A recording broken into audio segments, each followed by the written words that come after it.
And we're live. Folks, I'm super pumped for tonight's show. But before I get there, I want to thank Nelson Wang for coming on last week to talk about velocity sports cars and brakes. We had loads of fun and learned a lot about a braker's life on the other side of the camera. Pardon the pun. Our show, as most of you will come to know, is mostly aimed at sharing and showcasing the passion that people have for their hobbies. Today, we're going to be talking about things that are also about inclusivity and diversity. But the main thing Kent and I want you to take from the show is to be inspired by our guests. Today, we got a wonderful guest lined up. Just a quick rehash of episode 1, where we spoke to Billy Celio about his passion for street graphing. Today's show is an extension of that passion. And just for you, some of you aren't aware, street graphing is basically getting autographs from celebrities or street graphing. So I learned that lingo just a short while ago. I'm still not cool enough to say it, but I'll try my best. Today, we're hosting Andy Luck, who's the owner of Star Wars Autograph Universe, otherwise known as SWAU. Why Star Wars? Well, I'll tell you why Star Wars. To me, Star Wars is a great blend of inspiration through the time-tested tale of good over evil. It shows that diversity is the key to a healthy future, and there's always hope for tomorrow. As a child, I owned my own first Millennium Falcon, an original issue, and I don't want to talk about where it went because it brings me to tears thinking about it. And I usually actually think Chewie was my best friend.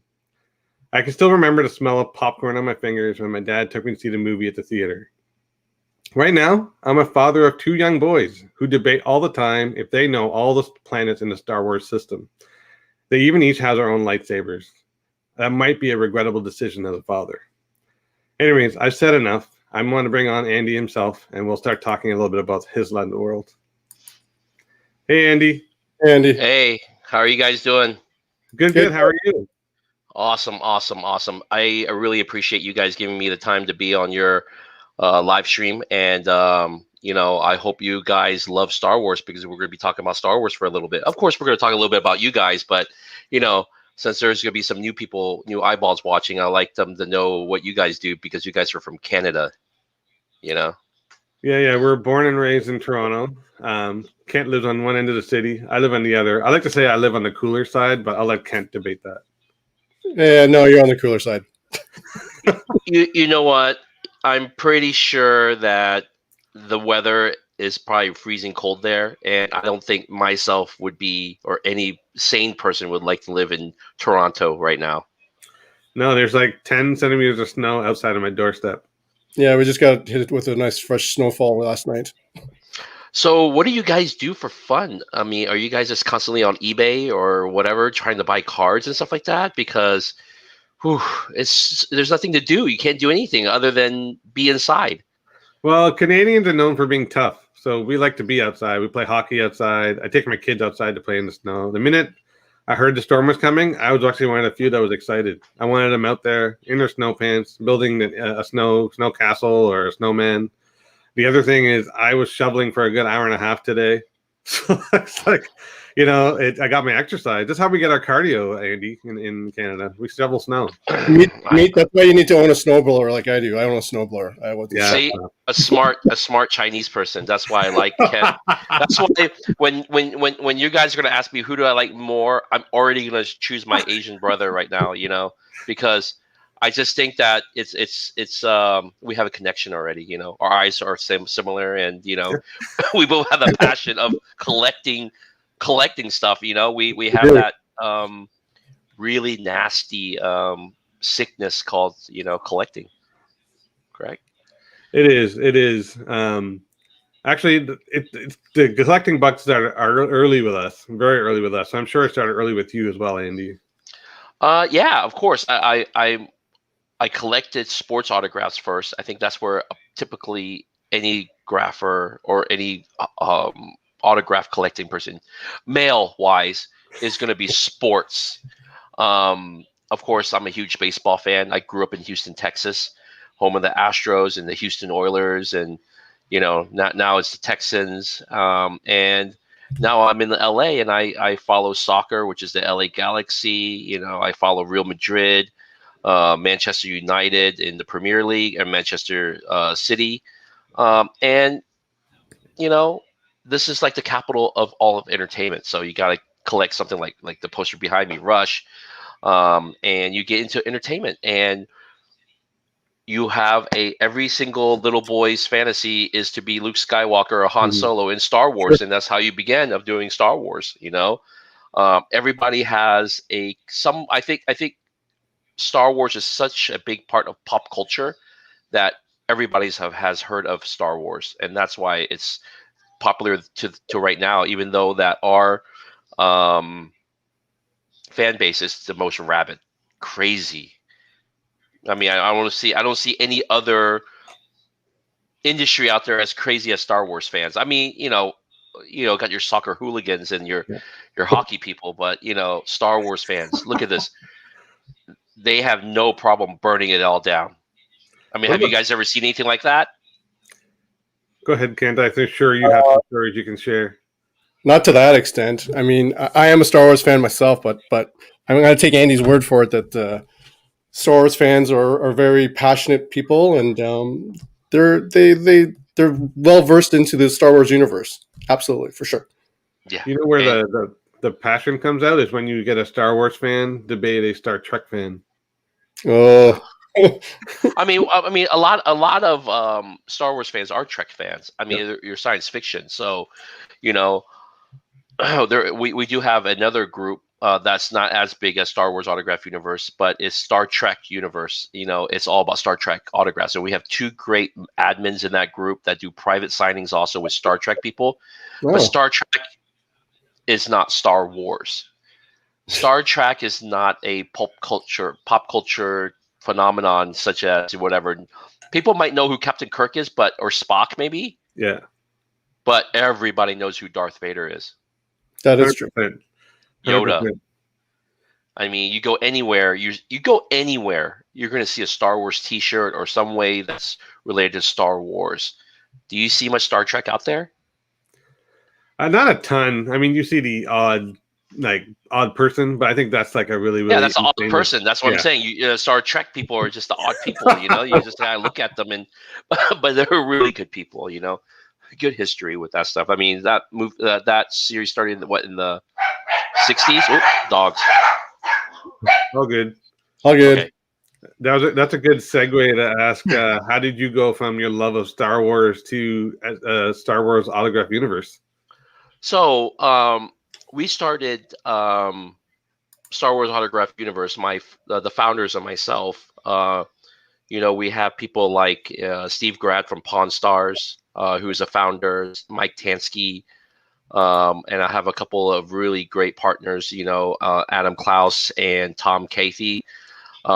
We were all hobby people, and we needed a place to go to other than forums to be able to show off our stuff and to protect our hobby.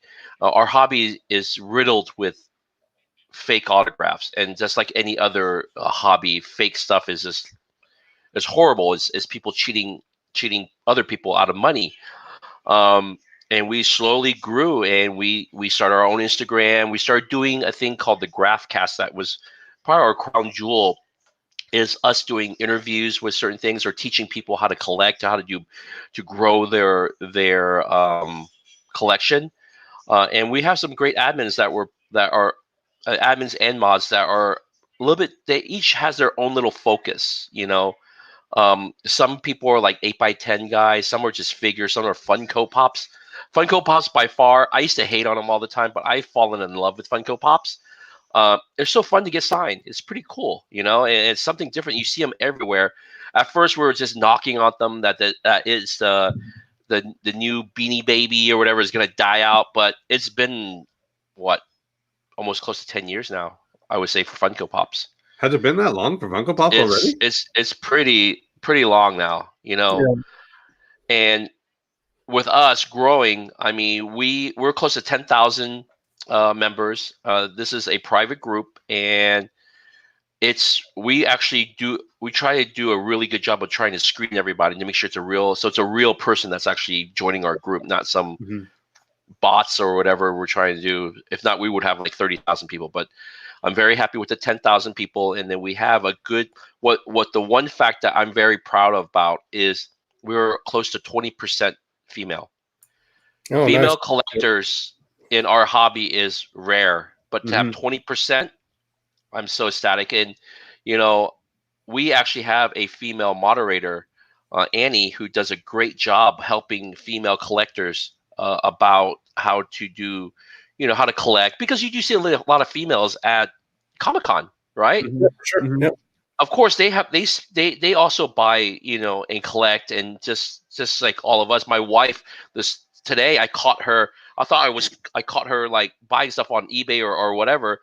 She actually was playing Pokemon Go with 3 different iPads, and and she's laughing in the background. But it's one of those things that it's I was caught off surprise. I was like, oh wow, I thought you were watching like something bad, but she's like playing with 3 different iPads trying to battle with Pokemon Go. So I mean, there's fans like that. Look at like everybody's gone crazy over these Pokemon cards that are sold in McDonald's right now. Oh, They're yeah, sold out. yeah, that's crazy. People are buying what, Yeah. 20, 30 Happy Meals at a time? Oh yeah, I myself bought 10 myself, but I have the excuse. I brought a 10-year-old kid and I had her eat like 40 chicken nuggets. We're all set. We're all set. But it was We good. we have that up here with the whole hockey cards and McDonald's. So that was our thing. Like Tim Hortons is a local coffee chain, so they have 5 packs of cards, and we do it at McDonald's way back in the day. And if I'm not mistaken, is this the Aaron Luck talking here? Yes, that's my wife. She's making comments on it. But she I'm very happy that my wife supports what I've done. For sure. It's a lot of stress, doing these signings and having our house taken over by everybody's stuff, But to go forward about talking about how Star Wars Autograph Universe has grown, I used to do a lot of small signings. And then it just took on a leaps and bounds when we started doing some bigger names and bigger names and bigger names. And now we're offering things like Chris Hemsworth, who's not a Star Wars person, right? We're a Star Wars group, but we do have another group called Autograph Universe. And Chris Hemsworth suits very well with one Miss Natalie Portman, who is one of the hardest entertainment autographs anywhere. And you probably won't even see more than, I would say there's less than 100 Star Wars signed photos of Natalie Portman. So she's really rare. Less than 100. Wow. And then they go for about $1,500. I mean, before the signing. Now, we have brought it down. It's $500 for like an 8x10, and varies through sizes. And for people that don't care for Star Wars, they can get a Thor or Marvel, because there's a huge Marvel market out there, and you get a piece that has Natalie and Chris Hemsworth together. And that's a cool thing that we wanted to bring in, and I'm very happy that we could bring this to everybody from all over the world. Yeah, I'm glad that you're talking about diversity, because that's very much what Star Wars is about, diversity. So I like that you're bringing that mantra to the group, right? So that's really cool. And it's kind of cool that I didn't know there was this full side of you, or sort of side of the Star Wars Autograph Universe that you explained to us on our pre-show and this show. So I think a lot of people will get a good kick out of understanding what goes on that side of the fence. And also for the sports guys that are joining our show, because most of the guys know it's the sports guys, there's an equally, if not more, vibrant community on the other side. So just take a listen to what we're talking about today, and you get the chance to learn. And here's the master of it himself. I mean, you guys are card guys. Yeah. We both know the market for cards have exploded. Absolutely. It's the same for Star Wars signed cards too. So you see a lot of stuff that's the hottest thing right now is probably the Gina Carano stuff, because of her and her controversy and stuff like that. Even her Funko Pops and her figures are going through the roof. Like, I just saw a figure that was for $19.99 sell for $80 today. So that shows you how crazy. And a Funko Pop signed at our first signing with Gina Carano sold for $800 off of eBay. Wow. So it just shows you how crazy how it is. And I see somebody say, Alex, I'm happy I joined this group from an eye peer to a full-time through the mail person and now purchaser. Thanks, Andy. Thank you. It's great that, Star Wars Autograph Universe not just does the private signings, but we also have, give people hints on through the mail and, graphic in person, because we talk about that. We bring a lot of guests like Billy has been on our show before, and myself, Steve Grad, We talk about stories of us graphing on the street. You know, Steve almost got arrested one time chasing after Gerald Ford, the president of the United Wow. States. My friend Darren busted through a security gate at LAX to get Michael J. Fox. You know, stuff like that. Myself dressed up in a tuxedo, not tuxedo, in a suit, going to an award ceremony with photos in my sleeves for Harrison Ford. Because there was no such thing as private signings. Because the private signings back in the day, nobody was really doing private signings. I mean, no more than 15 years ago. I mean, think about it. 10, 15 years ago, there was not much private signings. It's all what you get on the street, and you know that's what a lot of people are very lucky these days to be able to get almost the whole cast of Star Wars. You know, of course, if you came in too late, you're missing out on Peter, who just passed away. You know, Kenny Baker. Of course, Carrie Fisher, one of the main three. Yeah. And am I missing one? I think we're just missing one. But there's a lot of people that have passed away from the first three movies. Yeah. Episode 4, 5, and 6 are no longer with us. Now, Andy, with the original cast members slowly departing us, is there like an increased demand for the ones that are still alive, like Ford, Hamel, and that? Ford has done 3 private signings now. 2 we were involved with. The last one we weren't involved with because we have a lot of stuff we have a lot of stuff going on. But if we go with Mark Hamill is very well wanted right now on a lot of stuff because Mark Hamill himself hasn't signed in like 3 years, 2 or 3 years. Oh wow! So he's probably one of the most wanted autographs. Another autograph that's really that's way up there in wants is John Williams, who's 90 years old. Oh right, yes, that's right. Dave Prowse. Somebody just mentioned Beaker Mac said Dave Prowse was the last one. That's Darth Vader. So Darth Vader is no longer there. So, Frank Oz, Yoda. Yeah, another one who does not really sign Yoda stuff anymore. You know, the reason why he stopped signing in person is because a grapher out of New York started hiring all these people and went to the airport and didn't know what to say to them. You know, and Frank Oz was a big person that liked to personalize everything. The guy was like, I don't care what you get, sign whatever. I'm going to wipe it off anyways once you leave. You know. So Frank Oz is a big one, and of course the famous James Earl Jones, the voice of Darth Vader. Those are probably, and George Lucas. George Lucas, of course, is a really wanted autographs. I mean, John Williams these days, I think you're paying $500-$600 easily for a piece. George Lucas in that realm of a 400 or so. I see Hamel in the $250, $300 range. And Yoda, I've seen anywhere from $500 to $2,000, depending on item. Wow, that's crazy. Yeah. I mean, I have a funny story because when I met Carrie Fisher, so Kent is the one that got me into Fan Expo. So Fan Expo is like our small version of the Comic Con that you guys go. It's big, but it's not as big as San Diego. Not as big as San Diego, no. Nothing's ever bigger than San Diego. I mean, Star Wars Celebration is like that, but nothing like Comic-Con, where San Diego is like every day is just bam, bam, bam, 100,000 people, and it just sucks. I mean, I used to go a lot, but I stopped going because it got stupid. Yeah, I bet. Stupid. You can't walk like on Saturday and Sunday, or Saturday, Friday, and Saturday. You were walking like this, you know. So it's not fun. Yeah, there's people dressed as cosplay, and it's hot in there. But I was going to tell you the story with Carrie Fisher was. So I was dying to meet Carrie Fisher. And then I remember in the lineup, this is my first fan expo, and Kent brought me to it. And I was kind of sheepish, like, do I want to go? I don't know, I should go. So I went. And so I got in the line and waited for Carrie Fisher. And I just about to say something to her. And she repeated the words I was about to say right out of my mouth. I'm like, you're my biggest fan, and you've been wanting to meet me since you're a little 12-year-old boy. Yeah, I know it. Which one do you want to win? You want the bikini shot? Get the bikini shot. I suggest you get the bikini shot.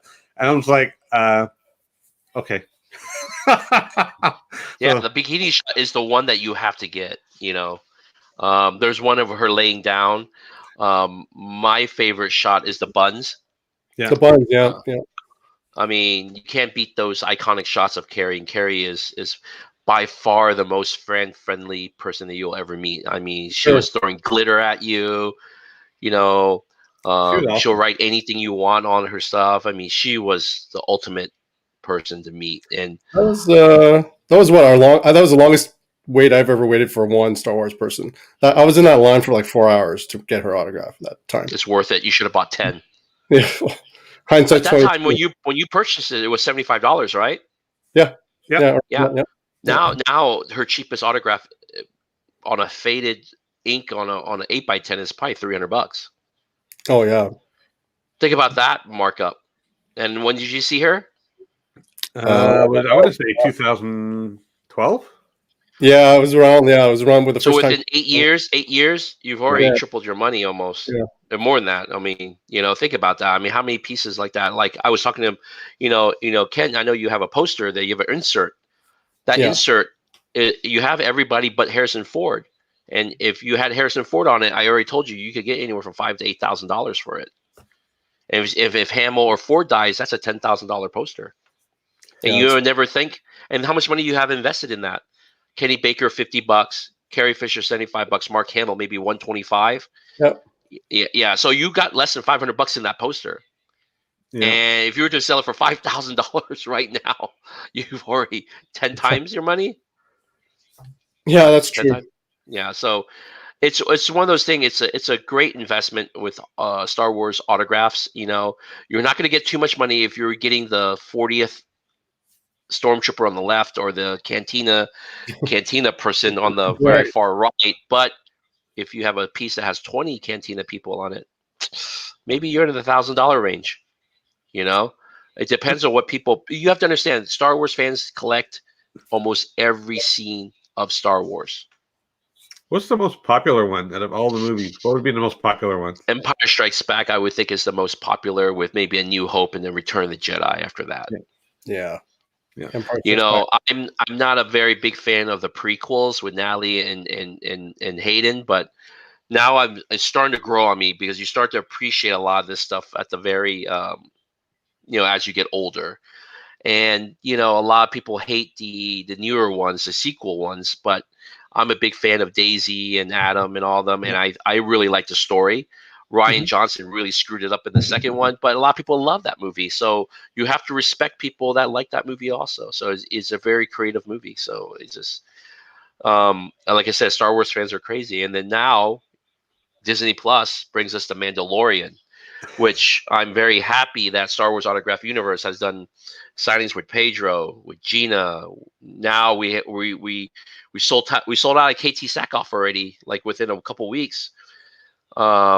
And our next one's Rosario Dawson that we still have for sale, and Mercedes Verado, which is Sasha Banks, the WWE superstar, who is actually in the season 2. Yep, she's Sasha awesome. Banks, the blue hair, and she is our last one that we just announced not too long ago. But I'm very excited for all those Mandalorian, and we have Nick Nolte coming up in the end of this month to be signing a lot of her stuff, and that actually completes a lot of our season 1 stuff that we started. So for a person that was into Mandalorian, Sure. you get everybody on a poster. It's awesome, it's awesome to have all these people on it.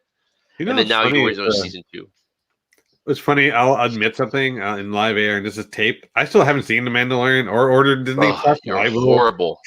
How did you feel when you saw Empire Strikes Back? Like warm, fuzzy feeling all over again, man. Watch The Mandalorian because it'll bring you those warm, fuzzy feelings again. Yep. Yeah, and then you have to watch it. I agree. Just watch it. Just trust me. Watch an episode a night. I guarantee you'll get all your feels, and you'll start noticing little things here and there. And then you're like, at the end of it, you're like, damn, I should have watched this right when it first came out, It's awesome. I love it. I mean, what's funny is that we become friends, all of us at Star Wars Autograph Universe has become friends with, people like Brendan Wayne, who is John Wayne's grandson. He's a great guy. I mean, I've spent time with my own family, with his family, and great guy Lateef Crowder, who is a stunt double also for The Mandalorian, and he does all the action fighting scenes. Since you didn't watch it, but I know Kent did, right? You know when Giancarlo Esposito was fighting with him and Mando with the spear, right? Yep. Beskar spear, right? That's Latif and Oh, is it really? Giancarlo actually did the scene with him. He said that he was so sore, and Latif kept on giving him pills so he wouldn't feel all the pain the next day. You know, so he was really sore. That is And cool. you know, we just did a signing with Giancarlo Esposito, a class act. You know, he was Gus in Breaking Bad. Yeah, You Breaking know, I Bad. got and He was also you gotta in. be. Are you guys shoe heads? Are you guys sneakerheads? I'm not. Kent is more than I am. I Jordan wouldn't. Jordan 4s, the Cements. You Yeah. know those. You know Yes. those shoes, right? Yeah. And do the right thing. Yeah. He is the black guy wearing those Jordan 4s when that white guy wearing a Larry Bird Yeah. jersey steps on his shoes and gets them dirty. He Yeah. was that black guy. He's like, yo! Yeah. That's Giancarlo Esposito. That movie was. Giancarlo. Yeah, that movie defined my youth. So that movie is one of the ones that Spike Lee directed, and it was like an iconic movie for me growing up because there's like a chance to see urban cinema. So that's a whole other episode. But I remember Giancarlo from that show, and I'm like, wait. And I saw Breaking Bad, I'm like, I know that face. I know that face. That's how I figured it out. But for me, I'm a big sneakerhead.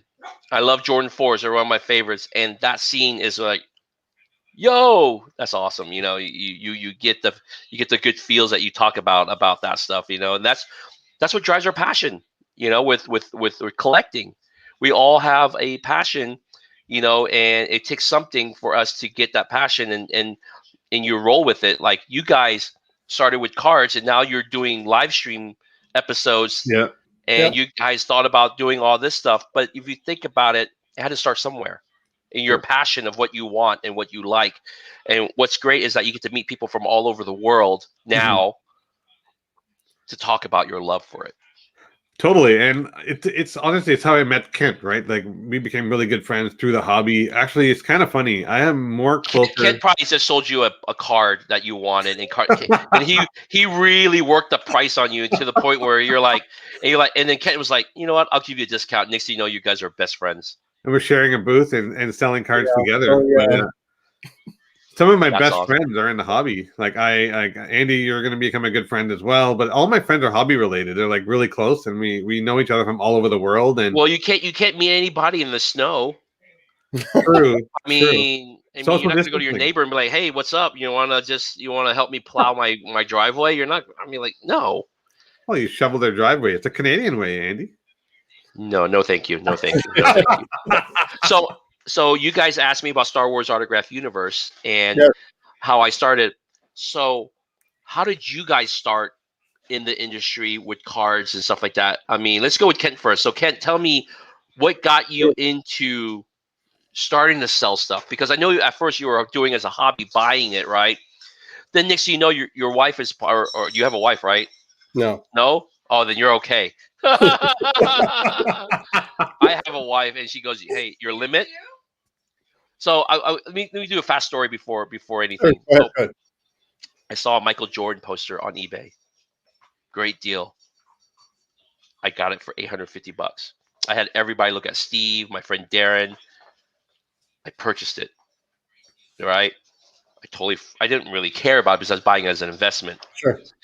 Of course, when I get it, 4 days after I get it, it's in the garage. I start taking it apart. And I took a picture of it because I want to post it on Instagram because it's cool, you know. Out in the living room. What the hell did you buy? I was like, a Michael Jordan poster. What? You didn't tell me you purchased this Michael Jordan poster? But you know, it's my fault. I should have told her. I didn't think of telling her, and I feel bad about it. You know, so. I'm sorry to my wife. I'm sorry to my wife for buying a Michael Jordan poster, and we'll go from there. Anyways, let's go with you, Kent. So, how'd you start? So, growing up north, you know, you in order to try and fit in, and because you're kind of a minority, I ended up playing hockey. So everybody was collecting hockey cards. Asian people don't play hockey. I do, and so I started collecting hockey cards. And then for a while there, I even started collecting baseball cards. And then eventually I went away for school and I kind of stopped for a little bit. And then I was in Toronto here. and I started going to school, but I wasn't really kind of new in town and kind of meeting people. So to kind of pass my time, I started doing, believe it or not, TTMs through the mail. Mm. And that's how I started getting autographs, and then started getting back into autographs, and the autographs led me back into collecting cards again. And then I realized the best way to diversify your portfolio is keep the ones that you want, but the ones that you're not interested in, try and move them somehow. And that's when I started attending the local monthly shows, little walk-up arena shows. And then you have all these other dealers out there. So and you're just buying and selling with dealers, with certain dealers that you're comfortable with, or are you just selling to anybody? It was pretty well to anybody, honestly. Wow, Just that's yeah, cool. yeah. So And that then still goes on to this day? well, not with the pandemic, but yes, there's still arena monthly shows when there was no COVID. So here's a question for you then. Sure. Is it cheaper to go for me as a weekend warrior type buying things, right? Am I going to find a better deal online, or am I going to find a better deal at these little shows? Because I'm pretty sure people kind of go back to eBay to see what they're worth, right? I mean, Absolutely. It's all so people comp. They call it eBay comp. So they looked at what's been selling on eBay, and that's what they go for, and that's what they'll charge you for it. Now, in terms of whether you find something better online, I think online it's a global market on eBay, so you have a better, broader stream of trying to find a specific person or character that you're looking for. Whereas if it's a local arena show, a local market, you tend to find more locally heavy stuff. So like for where we are in Canada, it's usually mainly hockey stuff versus like basketball or baseball stuff. wow, that's cool. Yeah. Me, what about you, buddy? For me, it's like similar to Kent. I grew up in the East Coast in Newfoundland, and people were playing hockey, and it was a way for me to fit in, collecting hockey cards. Later, when we moved to Ontario, it was a hard time adjusting in Ontario. So for me to get away and ignore the noise, and I won't get into this here, but some bullying and whatever when I was younger, because that was different. So I basically collected hockey cards, and that was my way of escaping. I could just look at the cards, believe in my heroes, and it was also one of the few things I could sit with my dad on his lap and just watch the game. So that's how it started with me.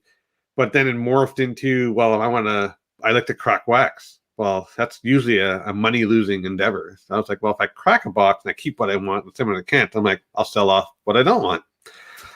That went from monthly shows to the Expo, which is like the big national up here. It's called the Expo. And then we started selling on eBay and then ComC. Did you guys ever buy one of those upper deck boxes with like a blind box that's worth like $1,000 and you can pull out Gretzky jerseys and all that good stuff? Did you guys ever buy one of those boxes? I've not. I've always wanted to buy one of those boxes, but I told Billy I better be pulling like a Michael Jordan or a LeBron James jersey or I would kill him. But he's like, I don't think you should play then, because that'd be end of our friendship if I paid $1,500 and I got like, what was the worst thing I saw?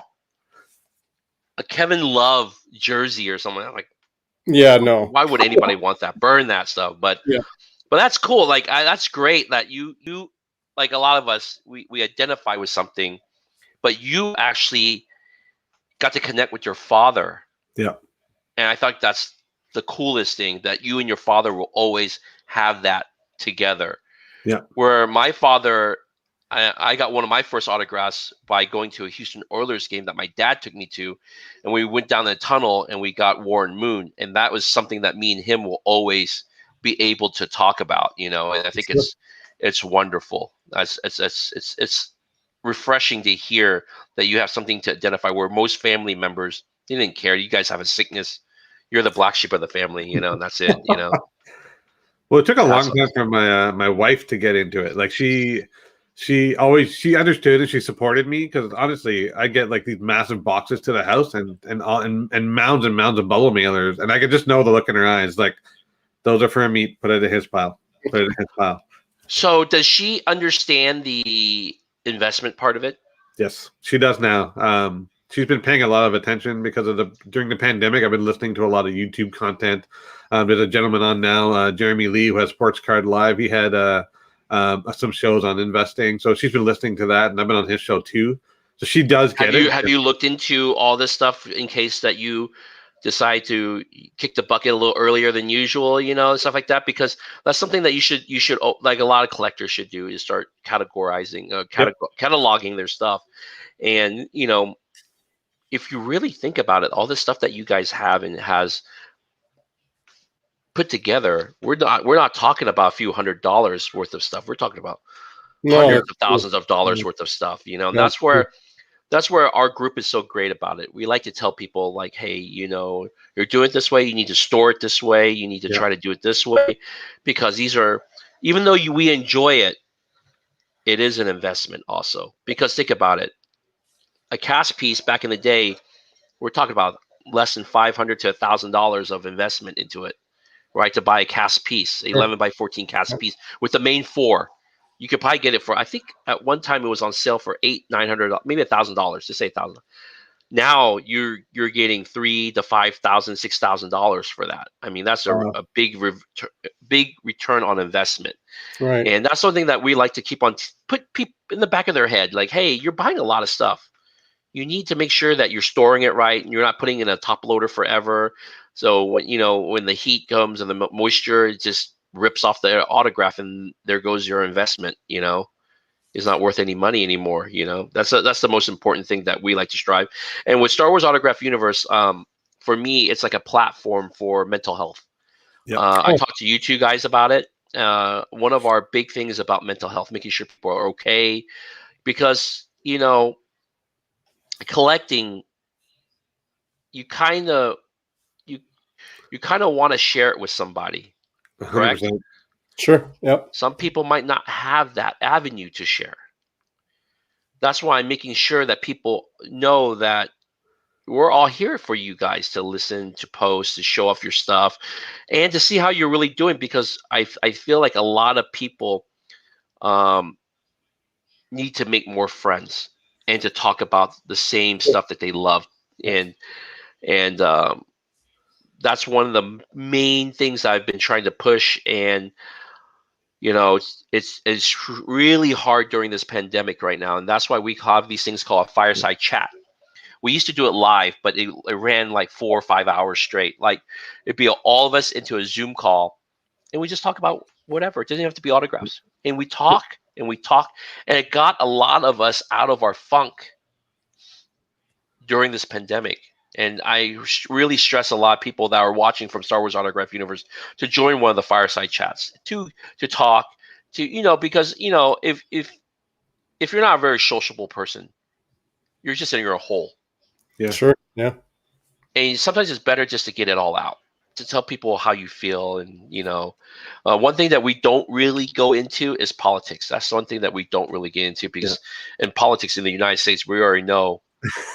You're one side or you're the other side. You're never in the middle. You're either way. So we try not to talk about that stuff. And that's why Star Wars Autograph Universe is really about talking about autographs and our hobby and what we love. I love that you say that, because even like not just Star Wars Autograph Universe, like this fact that I love that you're mentioning mental health, but mental health applies to all hobby related activity. You should be talking more to your friends, talking more to people that you share the hobby with. Gives you a chance to voice your opinion, your thoughts, and make a connection, especially when most of us are stuck working from home. And it's not the greatest existence. And I talk to people every day. Kent and I talk quite a bit about, just pumping each other up and texting, like, are we doing good? And then usually follow up by, no, you're texting him, did you break that box yet? Because I want to break it with you. And I want this thing for us. Like the same thing. Yeah. He's usually texting me to get into a group break. Yes. Yes. I've been wanting to do it so bad. Like, you have no idea. I sit there Really? I sit there and look on eBay and be like, should I buy the case break of the Anaheim Angels or whatever? And I'm just sitting there like, then I go look, I go like, you know what? I don't want to buy that. I should just buy the whole case. Then I look at the whole case is like $1,000. And you're like, oh man, I think my wife's gonna kill me if I buy a whole case and you just see all these cards here. It's not. But if I get that one hit, that's like $10,000. Yeah. So it's like, this is gambling. It is in a way, yes. Yeah, we have a great show. One of my partners does is Tom Cathy does is called What's in the Box. Oh yeah. And he just breaks during the day. It's the worst product ever, but people love watching it. But he pulled one of those long cards that has 10 autographs. How much money is that? That, and we're talking about $7,000, $8,000 that he pulled out of that case. Oh, a that's really crazy. bad product, And I'm like, nobody wants a John Boyega autograph or like, the Stormtrooper on the left or. That's why I always tease them. I was like, hey, are you pull a John Boyega? Because at one time, Topps had gotten so many John Boyega stickers done that they were putting on every single set, So everybody got a hit of John Boyega, which was a really harder autograph to get because he didn't like signing autographs.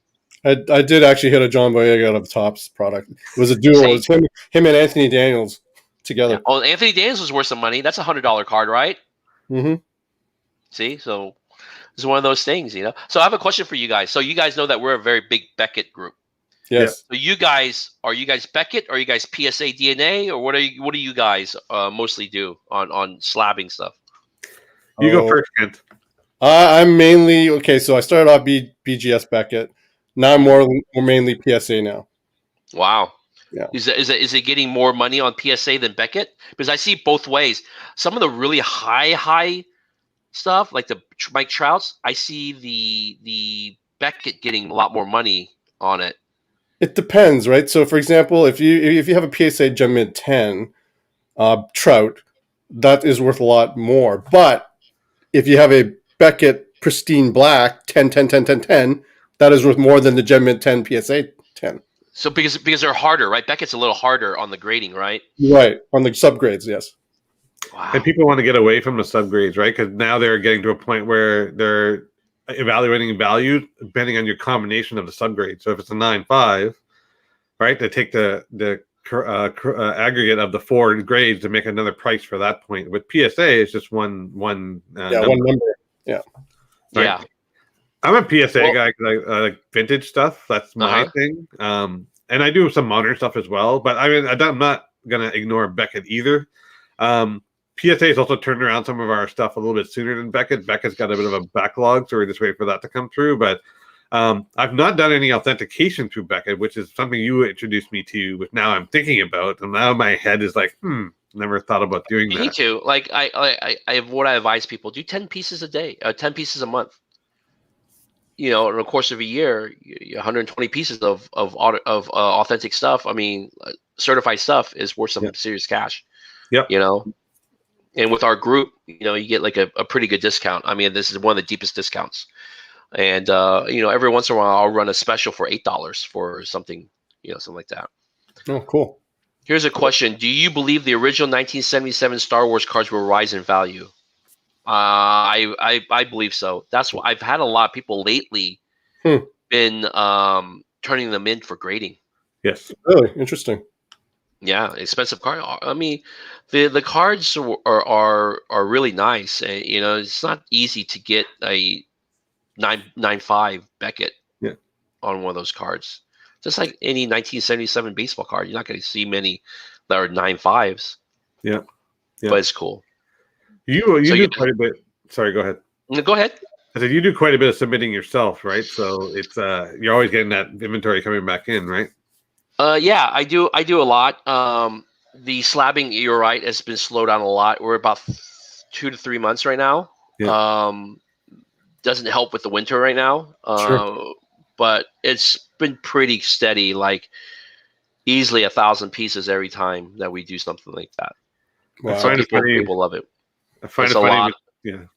It's a lot of cards, and it's we talk anywhere from say like just sort of like a Shohei Ohtani, to just a regular King Griffey Jr. that's a little bit off, right? Yeah. Or people have been submitting stuff like this, Anthony Fauci.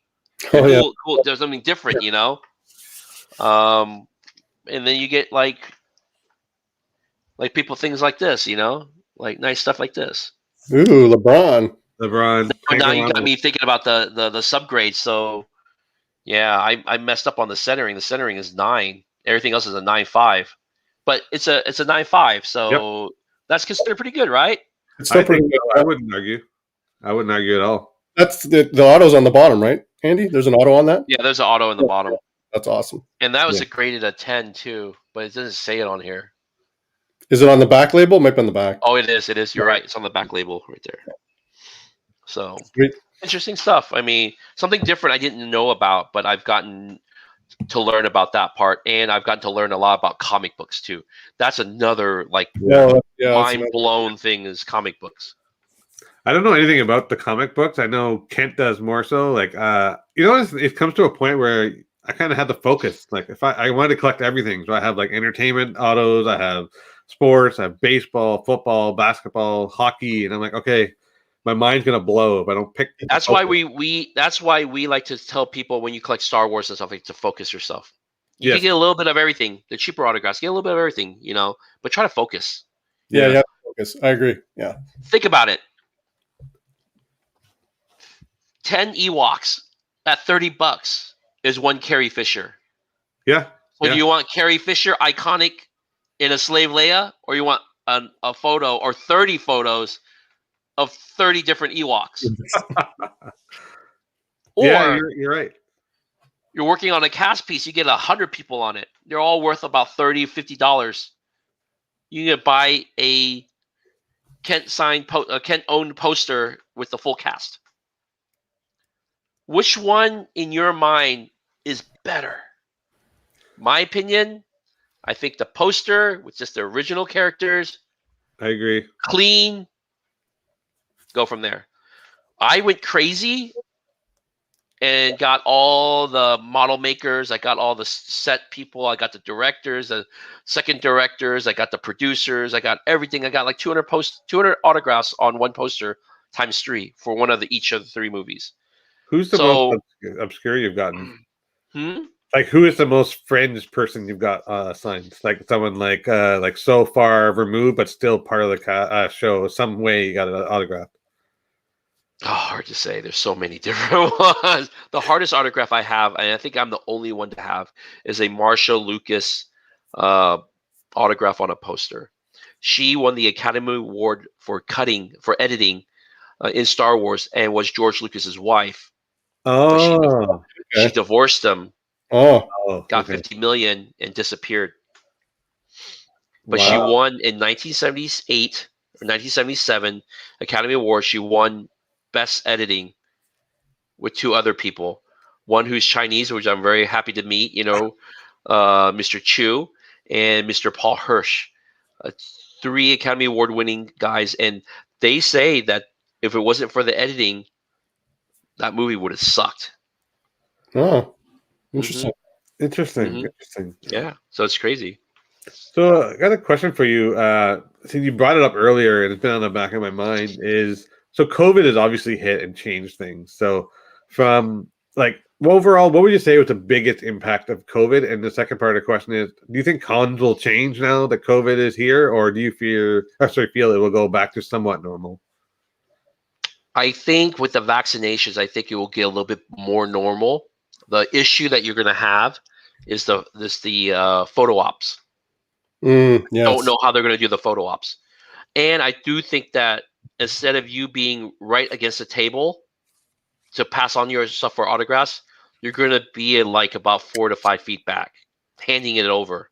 Oh, yes, right. I really don't think that you're going to be close to where you can have that experience that you think you're going to have. The COVID, what COVID has brought to us is the rise of private signings. Yeah, sure. Yeah. People have a huge, autograph addiction, and people need to have their autographs, and private signing satisfies that. And people have some extra additional money now that because they're not traveling all over to cons, they can afford some of these private signings.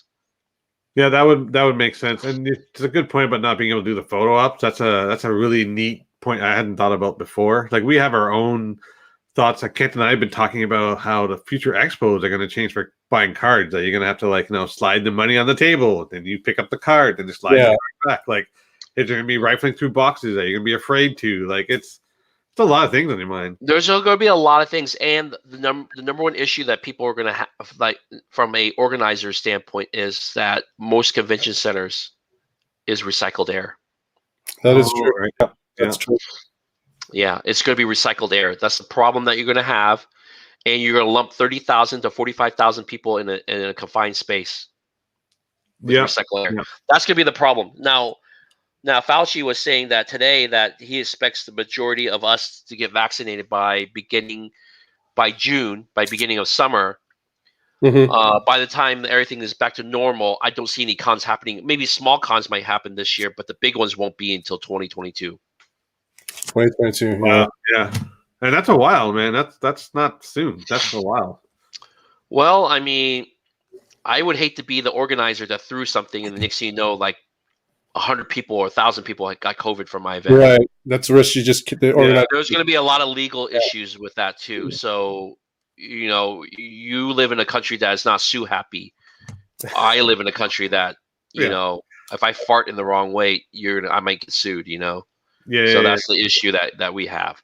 Here's a question for Zoe. Do you see Hamel doing a signing anytime soon? I do not know. That guy is he's a little hard. He's a little hard right now to get signing.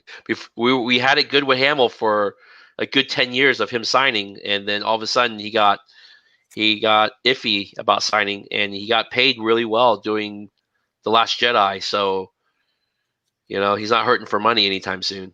But I do expect him to do one maybe before he hangs up his hat and call it a day. But a lot of the Star Wars guys, a lot of the older ones are to the end. I mean, a lot of them are in the 90s if you think about it. James Earl Jones. For sure, yeah. How much more will they? What's crazy is that Hamel and Ford are still semi. Well, Ford seems like he's pretty healthy, and active. He's doing Indiana Jones 5? 5, yeah. With a cane.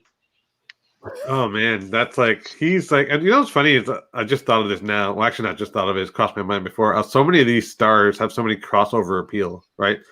Like Star Wars and Indiana Jones with Harrison Ford. Then there's Air Force One, of course. Can't not knock him for that. But it's interesting. So one thing, Andy, I wanted to ask you.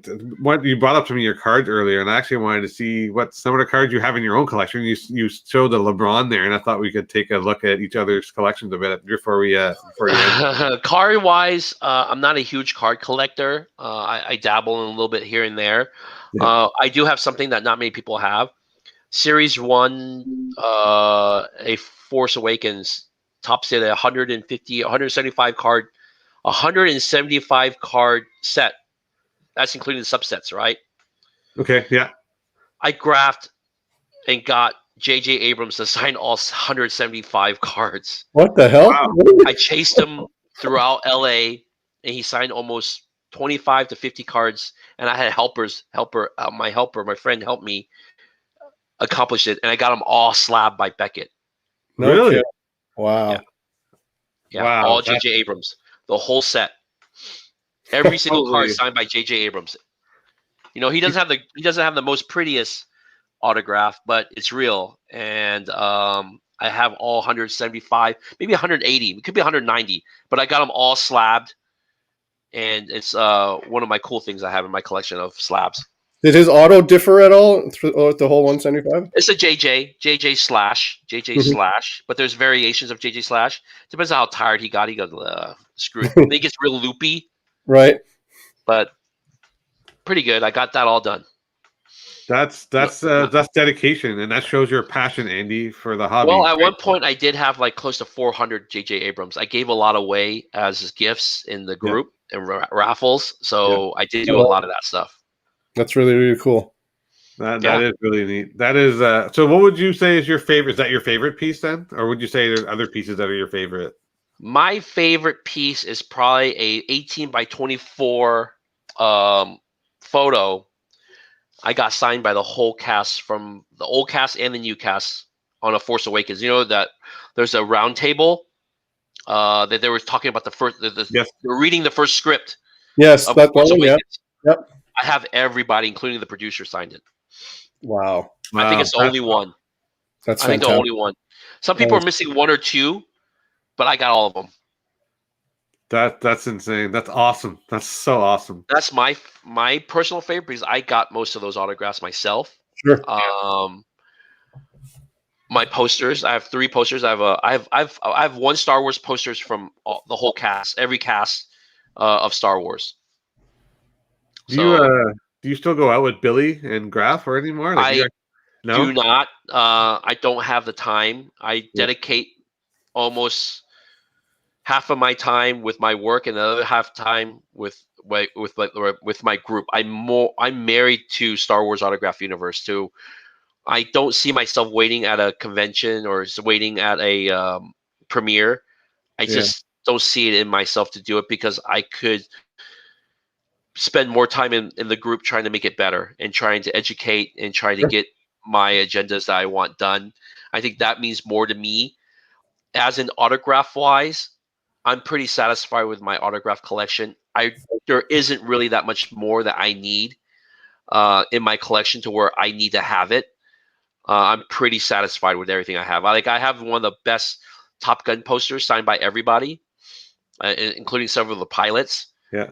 Um, I even got Kenny Loggins on there. Really? But yeah, but the hard one was Kelly McGillis. Oh yeah, of course. Yeah, there's one autograph I do want on it before I frame it. It's Terry Nunn because I love "Take My Breath Away." That's one of my favorite songs of all time. Oh yeah. Nice. But Nice. I do have a Maverick helmet signed by Tom Cruise. I have a Viper, not Viper. I have a Iceman signed by Val Kilmer, and I have Viper signed by what's his face. And I have all those. Do I have Steve Stevens on it? I do not have Steve Stevens on it. But that's one of those things I have. I have all kinds of crazy stuff. Like I have, Clint Eastwood signed stuff. I have, I actually was gifted a Death Star turret from Return of the Jedi. One of the screen used turrets that he used, the models that was gifted to me by Lauren Peterson. I have a piece from the original Death Star. I have a piece from the planet that blew up in the Rise of Skywalker. Wow. Yeah, so I have a lot of that cool type of stuff. I have a replica of the idol from the model makers that made the idol from Indiana Jones. Oh, that's Yeah, I have some really crazy stuff, like cool stuff. Some of the stuff that not many people have, but I have in my collection. You know what I love about this conversation? So, Andy, sometimes you meet people and they kind of treat everything like it's a business. I just do it as a business, but I can tell that you love what you do. It comes out in your voice. for sure. I'm happy to hear that. So, Yeah, I care more about the members and Yeah. making friendships and putting a guy in Missouri with a guy in Florida. That Yeah. makes me even more happy that they got to meet at a con. Yeah. I think that means more to me than anything, or putting a whole bunch of people together. Yeah. Like I have some really close friends from the UK to some really close friends from Japan. Yeah. So when I went to Japan with my wife for a getaway, I met up a whole bunch of the members from Japan. Wow. We met up in Tokyo. We had nice dinner, and they didn't speak English.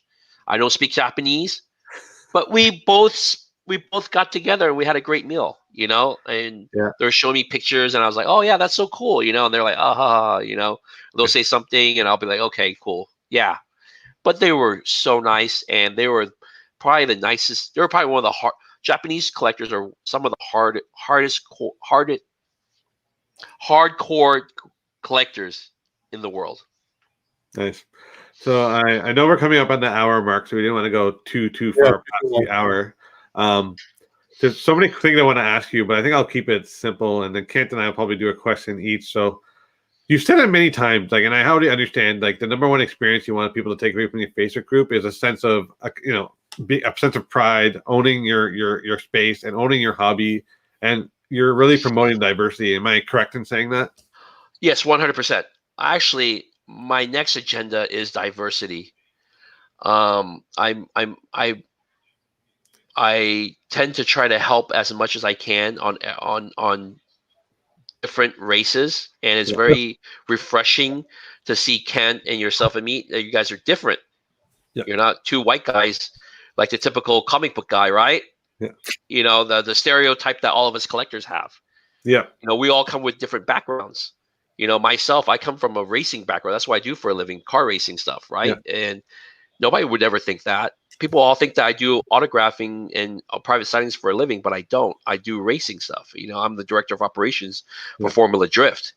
So people need to just need to understand how there's so many different type of people, Yeah. you know, and for social stuff, I feel like I think because of Star Wars, because there's so many different aliens and type of everything, I feel like that needs to be us in the group. Yeah. You know, you got your Chinese, you got your Japanese, you got your Indian, you got your white people, you got your black people, you got your Mexicans, you got your whatever. Yeah. But that's what it's all about, to build friendships. Yep. And I think it's great to share your love of one thing with this group of 10,000. For sure. And like I feel energized after our conversation. I feel like this is what we were all about. Our show is about. Yeah, I think that's why you guys need to push on the show Yeah.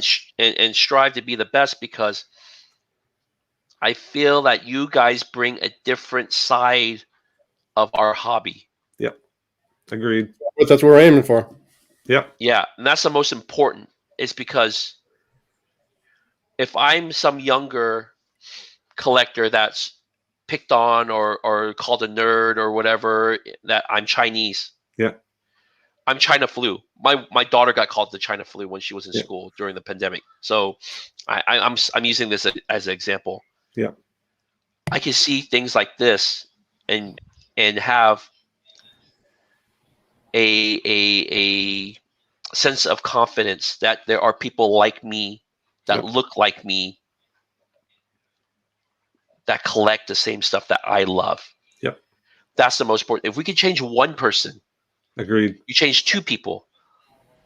Yep. That makes a big difference. Yeah. It's huge. Yep.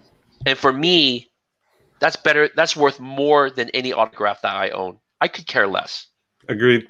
I would be happy to sell if I could, if I can change that one person. That's why I have no problem giving away a lot of stuff. I do a lot of raffles. All that stuff comes from my own private collection. Yeah. I don't mind because I have enough, and I'm happy where I'm at.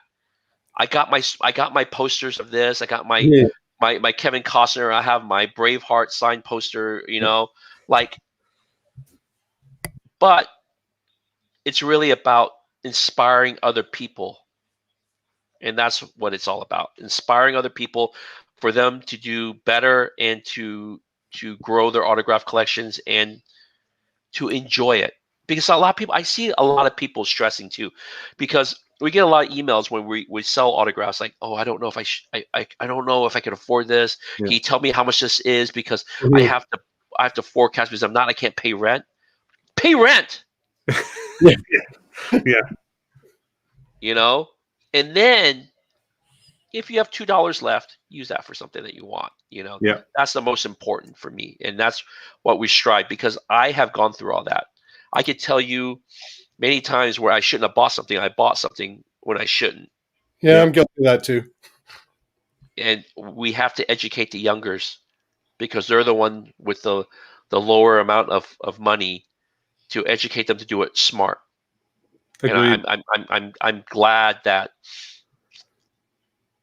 there's groups out there such as my own that can help with that, and that's the most important to me. Agreed. And so the one thing I want everyone to listen is to take note of this. This is what we're trying to spread: the love of the hobby, the intelligence in terms of emotional intelligence, how to attack it all. You know, it may be overwhelming at times, but there are people out there that are willing to listen to you, help you, and shoulder you along the way. Kent, I'll let you come up with I'll let you take over the final words. But before we go there, Andy, this has been an awesome time. This is like a bucket list item. I really appreciate you coming on. Once Kent does a wrap up, I'll end the show. If you can just hang back for a few minutes after, if that's cool. Cool. But before we go, I have to get your take, Andy. And you know, you've been watching The Mandalorian. Did you actually did you get teary-eyed? Did you get teary-eyed at the end of season 2? Come on, be honest. 100%. I really don't care for Mark Hamill much, but I love Luke Skywalker. Luke Skywalker is my favorite character of all Star Wars, because Star Wars is about not Mark Hamill, about Luke Skywalker. So when I saw the X-wing and when the lightsaber lit up green, it was done. It was I only cried a couple times in movies. Once was when Daisy was handing the lightsaber to Mark yeah. Hamill. Yeah. But Mark Hamill broke my heart when he threw it over his shoulder. Like, what the hell, you know? That was the best scene ever, you know? Because that's the end of the movie. You're like, man, I got to wait 2 years for this, you know?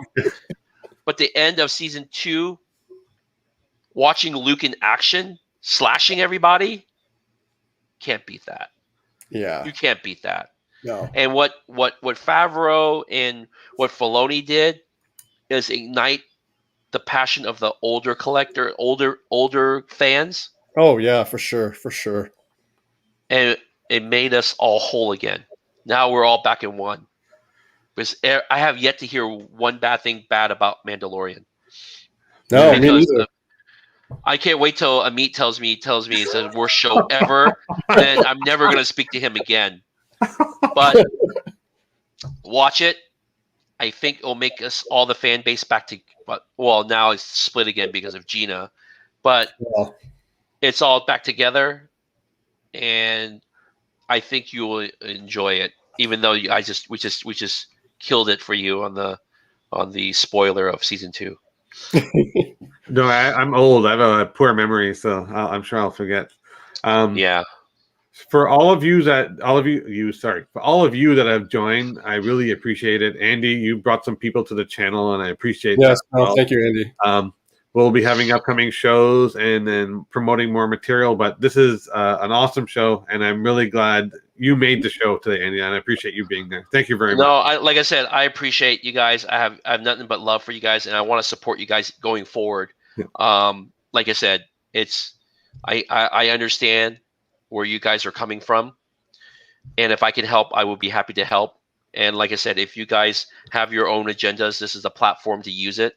Yep. I think that you guys have the right vision of where you guys want to go with this thing, and that's the same vision as I have. So, like I said, we're all huge